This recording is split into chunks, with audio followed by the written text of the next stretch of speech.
বরাবরের মতোই এবারের জার্সিতেও থাকছে সবুজের প্রাধান্য, সেই সঙ্গে লাল রঙের সাথে আছে হলুদ রঙের বাঘের মুখ ছবি। হ্যাঁ দর্শক, সামাজিক যোগাযোগ মাধ্যমে একটি ভিডিও বার্তায় চ্যাম্পিয়ন্স ট্রফি 2025 সালের জন্য জার্সি উন্মোচন করেছে Bangladesh cricket board BCB. Video বার্তায় দেখা যায় নতুন জার্সি গায়ে পোজ দিয়েছেন স্কোয়াডে থাকা সকল ক্রিকেটাররা। এই প্রথম বাংলাদেশ ক্রিকেট বোর্ড থেকে একটি সুন্দর ভিডিও, সেই সঙ্গে একটি সুন্দর জার্সি উন্মোচন করে সবাইকে চমকে দিয়েছে বাংলাদেশ ক্রিকেট বোর্ডকে ধন্যবাদ এত সুন্দর আয়োজন করার জন্য।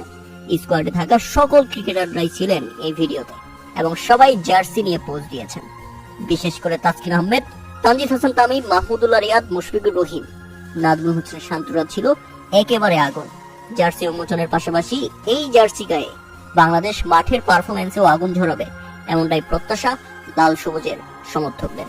প্রিয় দর্শক, 20 ফেব্রুয়ারি বাংলাদেশের প্রতিপক্ষ চ্যাম্পিয়ন্স ট্রফিতে ভারত, আর ভারতের বিপক্ষে আশা করছি বাংলাদেশ ভালো করবে, এমনটাই প্রত্যাশা। এই জার্সিটিকে আপনি 10-এর মধ্যে কত দিবেন তা অবশ্যই আমাদের কমেন্ট করে জানাবেন।